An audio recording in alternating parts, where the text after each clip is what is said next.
Cláudia História e vou falar para vocês, vou ser breve, pode deixar, porque já está quase na hora do almoço, para não atrapalhar aí os planos e a vida de vocês. Né? Quer dizer, vou falar basicamente sobre duas coisas. Uma sobre a escola propriamente dita e depois sobre o trabalho que eu faço há 12 anos, que é a tentativa de resgatar a história dessa escola, que é centenária. Tá? Na medida do possível, eu tento guardar essa história e preservá-la, para que as pessoas tenham acesso, não só os alunos, como outras pessoas que por um acaso desejarem. Tá? Bem, eu vou começar falando, vou fazer um apanhado da escola, da nossa escola, e para finalizar eu vou falar então do meu trabalho. Essa região aqui, a gente tem muita dificuldade em encontrar material, porque estranhamente, o subúrbio, ele sempre foi menos fotografado e menos registrado do que a Zona Sul. As regiões de Copacabana, Ipanema, Leblon, Botafogo, enfim, tem material vasto à beça. Mas aqui o material é bem reduzido. Mas mesmo assim é possível fazer alguns levantamentos. E dentro desse levantamento, a gente sabe que essa região aqui, logo depois, ou pouco depois da ocupação do Brasil, ela fazia parte, pertencia à freguesia de Inhaúma. Quer dizer, houve várias divisões administrativas, e a essas divisões os portugueses deram o nome de freguesias, e essa aqui pertencia a Inhaúma. Pouco depois, ela virou uma sesmaria. Logo em seguida, que eram aquelas terras que davam aos particulares para que eles, então, de alguma forma promovessem algum tipo de progresso. E naquela época, o progresso era fazer alguma coisa que desse lucro para a Europa. E terminou, foi assim que aconteceu aqui nessa região.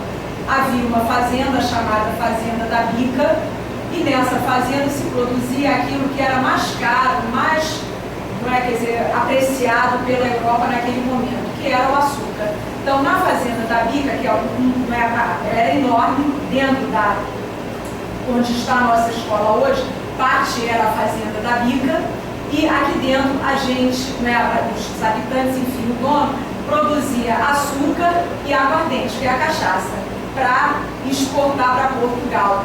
E esse produto, o açúcar e a cachaça, eram escoados através do rio Meriti.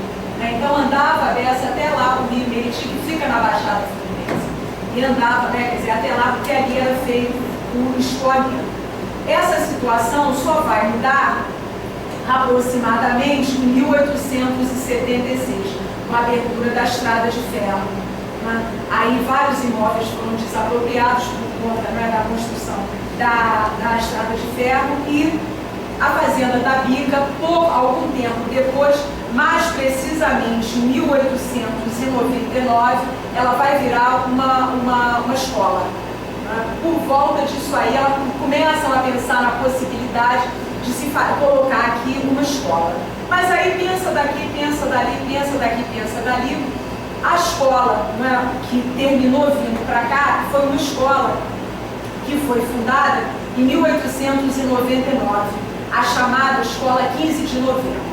Essa escola foi fundada lá em São Cristóvão e tinha como objetivo zelar pelos menores que necessitavam de algum tipo de ajuda. Menores que as famílias não podiam ou que as famílias tinham abandonado, essa escola então pegava a Escola 15 de Novembro e trazia aqui para dentro dela. Em 1899, como essa escola era muito pequenininha, se resolveu que o melhor era trazer para um espaço maior, onde os alunos pudessem fundamentalmente aprender o trabalho agrícola.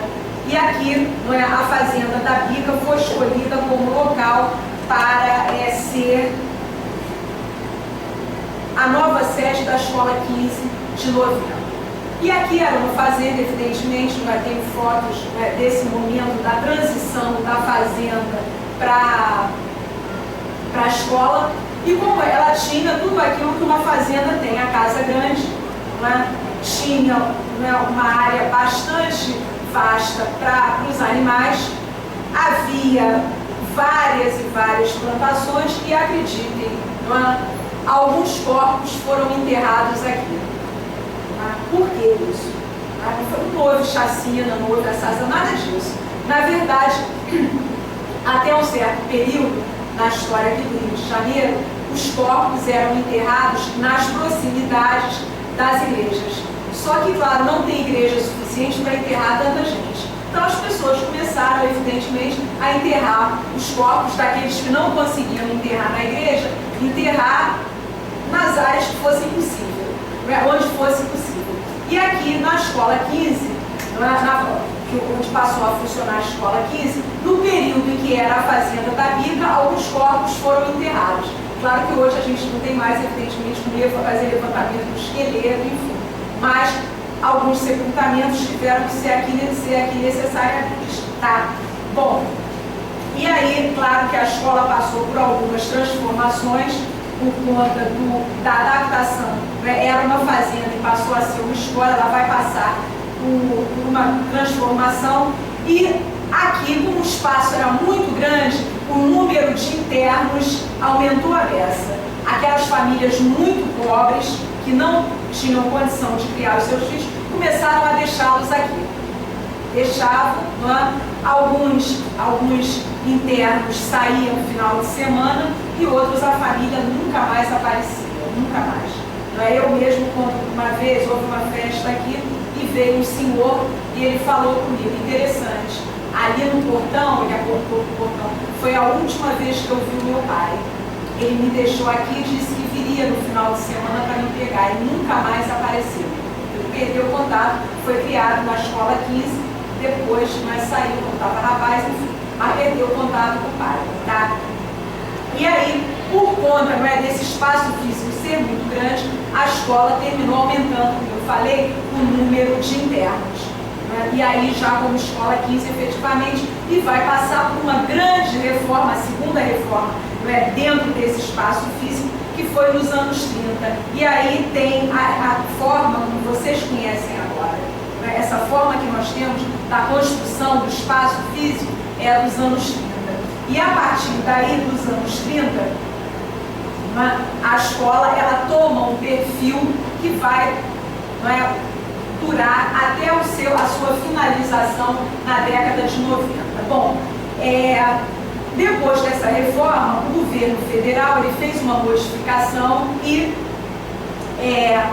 mudou o nome da escola para Serviço de Assistência ao Menor, chamado SAM, que era o local para onde viriam os meninos até 17 anos, os chamados desvalidos.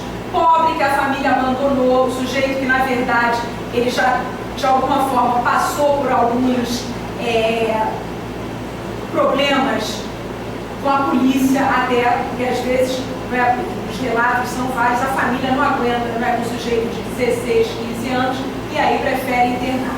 Vinha para cá e se aqui não se adaptasse, aí ia para uma outra escola, essa mais complicada, que se chamava Colônia Correcional dos Rios, que ficava lá na Ilha Grande. Ali a situação era complicada, difícil, porque os menores eles passavam, qualquer delito era passível do menor sofrer castigo físico.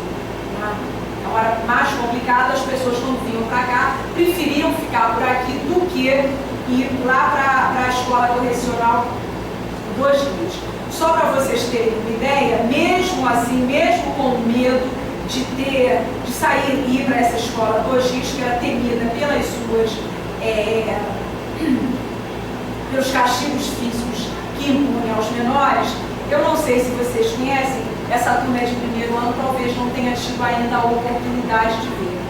Lá atrás, aqui dentro do complexo da escola, lá no finalzinho, onde tem o chamado centro de lutas, ali era a prisão.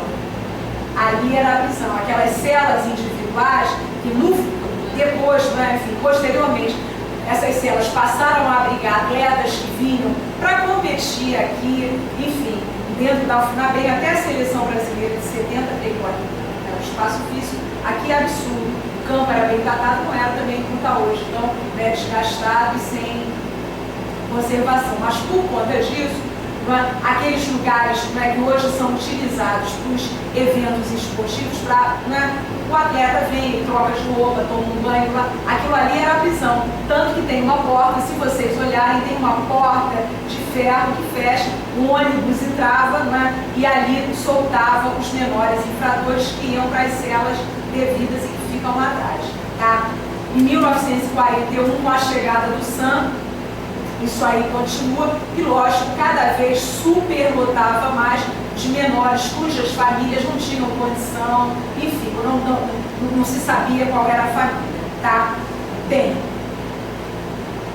o SAM, além da prisão que já existia, ele fez uso das chamadas solitárias.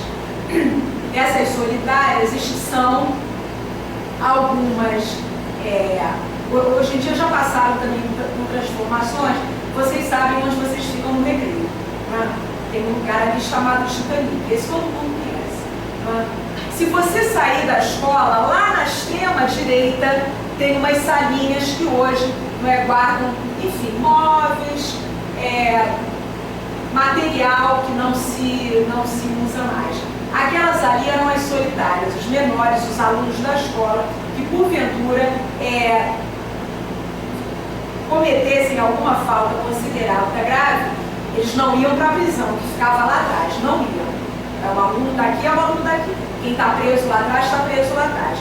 O aluno daqui que cometia alguma falta grave, ele ia para a solitária. Tanto que, segundo o depoimento que eu peguei, só houve um caso de morte nessas solitárias. Foi naquela que fica exatamente onde eu estou falando, na extrema direita, a primeira, perto do portão que vocês entram de manhã. Ali, um menor ficou na solitária, enfim, se revoltou, tocou fogo no colchão, porque ele dormia, ficava na solitária, só tinha um colchão para dormir. E aí, ele então tocou fogo e ele morreu queimado pelo fogo, evidentemente, não é? Porque ninguém soube me explicar porque ele não foi possível abrir o lugar onde ele estava para que ele saísse. Aí ele terminou morrendo queimado. Tá? A partir do SAM, a escola ela vai tomar uma organização que ela tinha até 1996, quando ela mudou. Primeira coisa, no primeiro andar, vocês agora, claro, são da primeira série, estudam lá. No primeiro andar eram as salas de aula, exatamente como é hoje. No segundo andar não havia sala de aula nenhuma, era o serviço administrativo. Né? Ficava lá o departamento de recursos humanos, enfim, a supervisão educacional, a orientação pedagógica, tudo ficava no segundo andar. Lá não havia sala de aula. E o terceiro andar, vocês quando forem para o terceiro ano vão para o terceiro andar, ali eram os dormitórios. Ali eram os dormitórios dos menores. Tem foto disso, né? Ali é que eles dormiam. Lembrando, não é, pessoal, que aqui até esse momento, até a chegada do SAM em 1941, só os rapazes, os meninos, é que ficavam aqui. Com a chegada, com o surgimento do SAM, aí não. O surgimento do SAM passou a haver também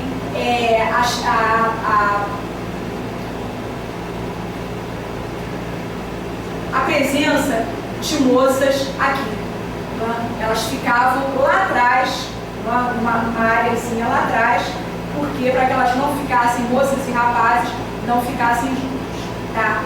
E aí, finalmente, veio o último momento da escola, antes, não é, do que nós sabemos, que foi em 1964 a fundação da FUNABEM. Um pouquinho depois de 1964, a FUNABEM é criada, a Fundação Nacional de Bem-Estar ao Menor.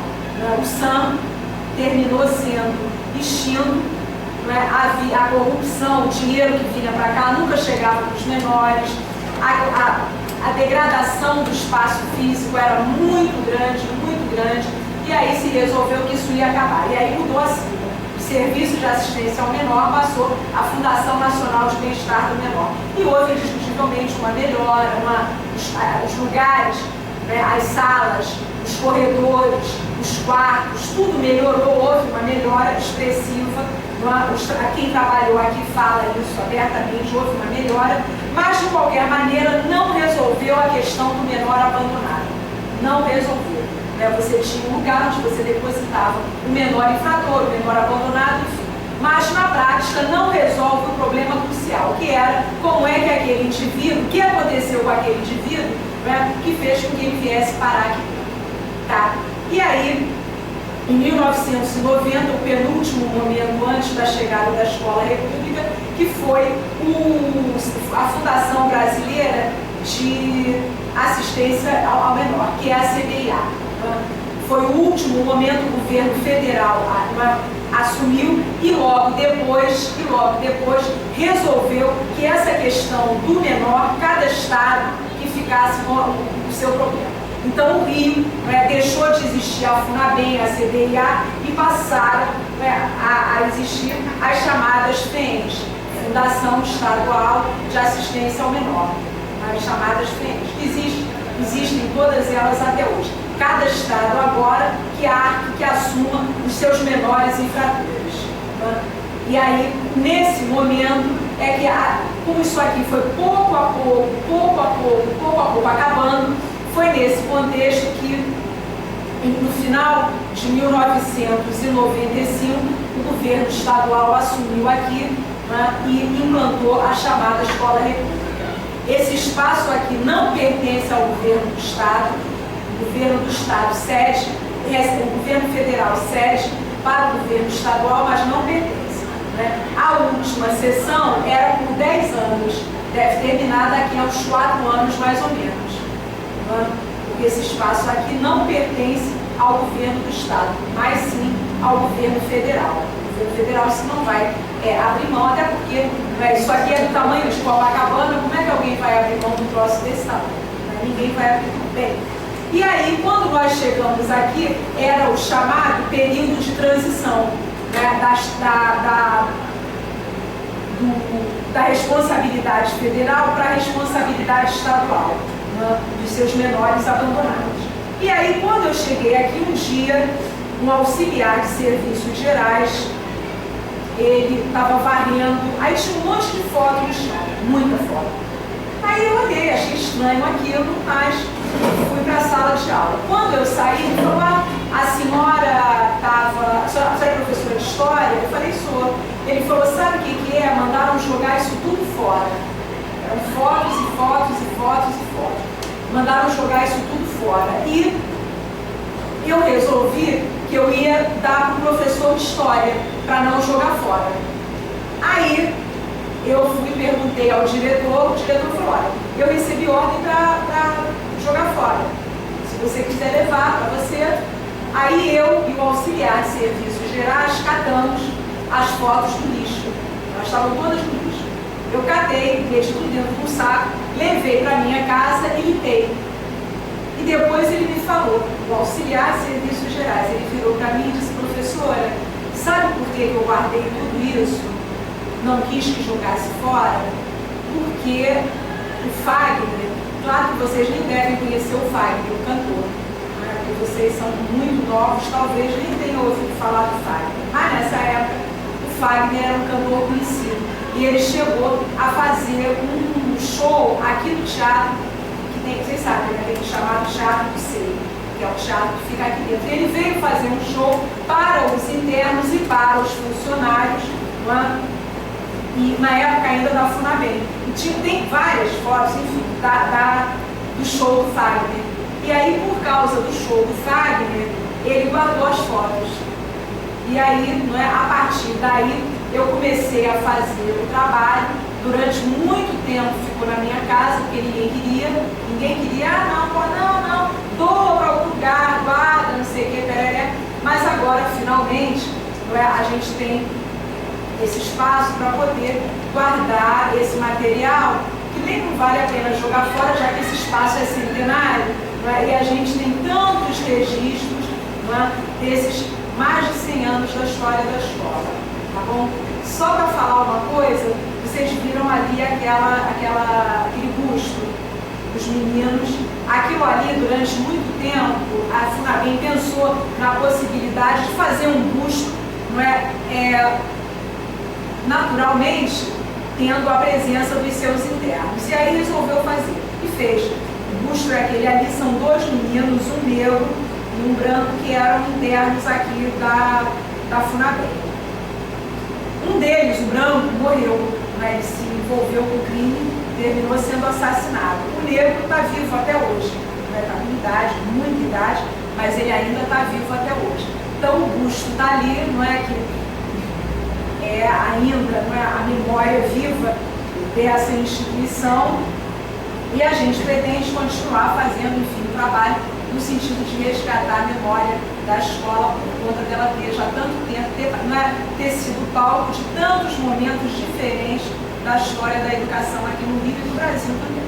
Tá bom, pessoal? Obrigada pela atenção, sei que vocês estão aí na hora do almoço, obrigada pela atenção, e aí se alguém tiver alguma dúvida pode perguntar, não tem problema nenhum. Você disse que esse espaço é do governo federal. Se eles quiserem de volta daqui a 4 anos, eles tocar a festa? Olha, a questão é a seguinte, ninguém acha que eles sejam capazes de pedir, porque politicamente essa escola ela tem cerca de 4 mil alunos. Imagina você o ônus, o peso político de você fechar uma escola com 4 mil alunos. Entendeu? Ninguém assume um risco desse nível. Mas, teoricamente, o governo federal pode pedir isso. Teoricamente, o governo federal pode pedir, porque pertence a ele de fato. Ele nunca passou para o governo estadual, ele cede. E ele vai cedendo. A primeira sessão foi menos de 10 anos, a segunda já foi um pouco maior, por 10 anos. E aí, quando expirar, supõe-se que ele vai refazer, não é, essa sessão, porque ninguém vai assumir o ônus de fechar uma escola com 4 mil alunos. Mas em termos teóricos, pode, porque não é do Estado. Por que o governo federal não assumiu? Porque na época, implantar uma FEM aqui não era cabível. Não era cabível, o espaço é muito grande, então não era cabível. Havia outros lugares que fisicamente acolhiam melhor a ideia de deixar os menores. Porque a FEM, ela não era como a FUNABEM, porque a FUNABEM estava centrada aqui. Havia a centralização, as FEMs não. Você tem vários pontos, não é, dentro do Rio, fora do estado do Rio como um todo, entendeu? Aí isso aqui ficou ocioso. Aí o Marcelo Alencar, né, uma das pessoas que trabalhava com ele, a Nilda Teves, teve a ideia de fazer disso aqui uma escola como sempre tinha sido. Só que agora não uma escola que acolhesse menor infrator, mas uma escola que desse ênfase ao ensino profissionalizante ao lado da formação geral, que é o que terminou sendo isso aqui. É uma escola técnica que tem a formação geral também. Tá? Obrigada, gente.